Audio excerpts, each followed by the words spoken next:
എല്ലാവർക്കും സ്പൈസ് ട്രഷേഴ്സിലേക്ക് സ്വാഗതം. ഇന്ന് ഞാൻ നിങ്ങളുമായി ഷെയർ ചെയ്യാൻ പോകുന്നത് ഒരു വ്യത്യസ്തമായ മീൻ ഫ്രൈയുടെ റെസിപ്പിയാണ്. ഇത് നമ്മൾ സാധാരണ മീൻ ഫ്രൈ ചെയ്യും പോലെയല്ല ഞാൻ ചെയ്തിരിക്കുന്നത്. ഇതിൽ എക്സ്ട്രാ ഒരു ഇൻഗ്രീഡിയന്റ് കൂടെ ആഡ് ചെയ്യുന്നുണ്ട്. പക്ഷെ വളരെ സിമ്പിൾ ആണ്. ഇത് ആഡ് ചെയ്ത് കഴിയുമ്പോൾ തന്നെ നമ്മളുടെ മീൻ ഫ്രൈ വളരെ ക്രിസ്പിയും അതുപോലെ തന്നെ നല്ല ടേസ്റ്റി ആവും. അപ്പൊ നിങ്ങൾ ഇത് ഒന്ന് ഫുള്ള് കാണുക, വീഡിയോ നന്നായിട്ട് ഫുള്ളായിട്ട് കാണുക. എന്നിട്ട് ഇത് തീർച്ചയായും കമന്റ്സിൽ അറിയിക്കുക എങ്ങനെ ഉണ്ടെന്ന്. അപ്പൊ നിങ്ങൾക്ക് ഈ വീഡിയോ ഇഷ്ടമായാൽ ലൈക്ക് ചെയ്യാനും ഷെയർ ചെയ്യാനും പിന്നെ എൻ്റെ ചാനൽ സബ്സ്ക്രൈബ് ചെയ്തിട്ടില്ലെങ്കിൽ സബ്സ്ക്രൈബ് ചെയ്യാനും മറക്കരുതേ. സോ നമുക്ക് വീഡിയോ സ്റ്റാർട്ട് ചെയ്യാം.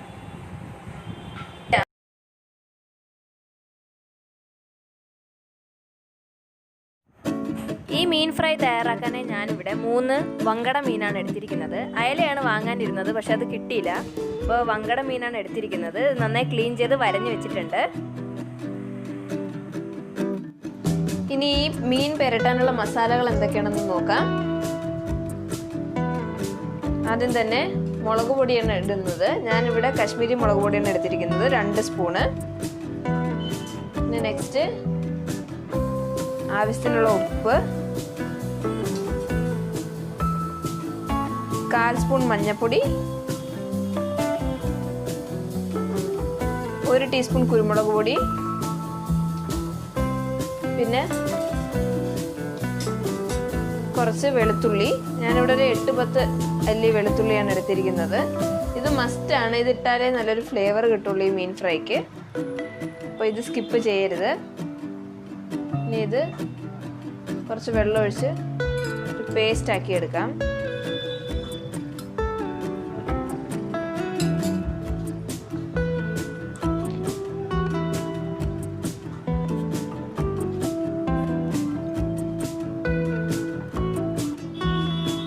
ഇത് ഞാൻ പേസ്റ്റ് പോലെ ആക്കി എടുത്തിട്ടുണ്ട്. ഇനി നമുക്കിത് മീനിലേക്ക് നന്നായിട്ട് പുരട്ടി കൊടുക്കാം.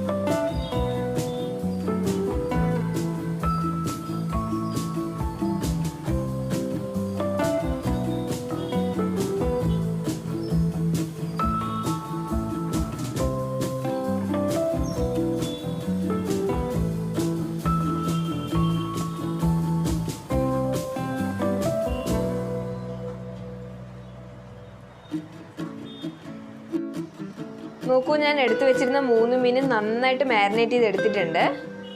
ഇനി ഇത് ഞാൻ ഒരു അരമണിക്കൂർ മാരിനേറ്റ് ചെയ്ത് വെച്ചേക്കുകയാണ്. മിനിമം അരമണിക്കൂർ വെച്ചാലേ ഇതിൽ നന്നായിട്ട് മസാലയൊക്കെ പിടിക്കുള്ളൂ. അപ്പോൾ അരമണിക്കൂർ കഴിഞ്ഞ് ഇത് ഫ്രൈ ചെയ്തെടുക്കാം. നോക്കൂ, ഇതാണ് നേരത്തെ ഞാൻ പുരട്ടി വെച്ച മീൻ. ഇതിപ്പം മാരിനേറ്റ് ചെയ്യാൻ വെച്ചിട്ട് 1 മണിക്കൂറായിട്ടുണ്ട്. അപ്പോൾ നന്നായിട്ട് മസാലയൊക്കെ പിടിച്ചു. അപ്പോൾ ഇനി നമുക്കിത് ഫ്രൈ ചെയ്യാം. പക്ഷെ ഞാൻ നേരത്തെ പറഞ്ഞിരുന്നു ഇതൊരു സ്പെഷ്യൽ മീൻ ഫ്രൈ ആണ്.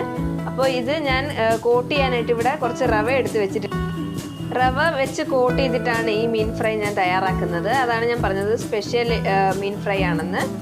അപ്പോൾ ഓരോ മീൻ എടുക്കുക, എന്നിട്ട് എടുത്തു വെച്ചിരിക്കുന്ന റവയിലേക്ക് നന്നായിട്ട് കോട്ട് ചെയ്തെടുക്കാം. റവ ചേർക്കുമ്പോൾ നല്ല ക്രിസ്പി ആയിട്ട് കിട്ടും നമ്മുടെ മീൻ ഫ്രൈ. ഒരു പ്രത്യേക ടേസ്റ്റാണ്. അപ്പോൾ ഇതുപോലെ തന്നെ നന്നായിട്ട് കോട്ട് ചെയ്യുക മീനിനെ.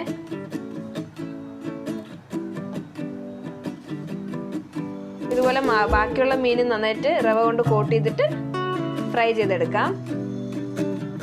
ഇത് നിങ്ങൾ നേരത്തെ കോട്ട് ചെയ്ത് വെക്കരുത്, ഫ്രൈ ചെയ്യുന്ന തൊട്ട് മുമ്പായിട്ട് ചെയ്യാവുള്ളൂ. നോക്കൂ, ഞാൻ എടുത്തു വെച്ചിരുന്ന 3 മീൻ നന്നായിട്ട് റവ കൊണ്ട് കോട്ട് ചെയ്തിരിക്കുകയാണ്. ഇനി നമുക്കിത് ഫ്രൈ ചെയ്തെടുക്കാം. അപ്പോൾ മീൻ ഫ്രൈ ചെയ്യാനായിട്ട് ഞാനിവിടെ ഒരു കടായിൽ ഓയിൽ എടുത്തിട്ടുണ്ട്. ഓയിൽ നല്ല ചൂടാകുമ്പോൾ അതിലേക്ക് മാരിനേറ്റ് ചെയ്ത മീന് വെച്ച് കൊടുക്കുക. ഇനി ഇത് നല്ല 2 സൈഡും നല്ല ക്രിസ്പിയും ഗോൾഡൻ ബ്രൗൺ ആവുന്നത് വരെ ഫ്രൈ ചെയ്തെടുക്കാം. ഫ്രൈ ചെയ്ത് കഴിഞ്ഞ് കാണിച്ചു തരാം. നോക്കൂ, ഞാൻ നമ്മുടെ 3 മീനും നല്ല ക്രിസ്പിയും ഗോൾഡൻ ബ്രൗണും ആയിട്ട് ഫ്രൈ ചെയ്ത് സെർവ് ചെയ്തിരിക്കുകയാണ്. കണ്ടില്ലേ എന്ത് എളുപ്പത്തിലാണ് നമ്മളിത് ഫ്രൈ ചെയ്തെടുത്തത്. സാധാരണ മീൻ ഫ്രൈയെക്കാട്ടിയും വ്യത്യസ്തമായിട്ട് വളരെ ഈസി ആയിട്ട് ഫ്രൈ ചെയ്തെടുത്തിരിക്കുകയാണ്. അപ്പോൾ നിങ്ങളെല്ലാവരും ഈ ഫിഷ് ഫ്രൈ ട്രൈ ചെയ്യുക. എന്നിട്ട് ഇഷ്ടമായാൽ ഈ വീഡിയോ ലൈക്ക് ചെയ്യുക, ഷെയർ ചെയ്യുക. പിന്നെ സബ്സ്ക്രൈബ് ചെയ്തിട്ടില്ലെങ്കിൽ എൻ്റെ ചാനൽ സബ്സ്ക്രൈബ് ചെയ്യാൻ മറക്കരുതേ. പിന്നെ സബ്സ്ക്രൈബ് ചെയ്യുമ്പോൾ അതിൻ്റെ അടുത്തുള്ള ആ കുഞ്ഞ് ബെല്ലൈക്കൺ കൂടി ഒന്ന് പ്രസ് ചെയ്തേക്കുക. അപ്പോഴേ നിങ്ങൾക്ക് ഞാൻ പുതിയ വീഡിയോസ് അപ്ലോഡ് ചെയ്യുമ്പോൾ നോട്ടിഫിക്കേഷൻ കിട്ടുള്ളൂ. So thank you so much for watching my video.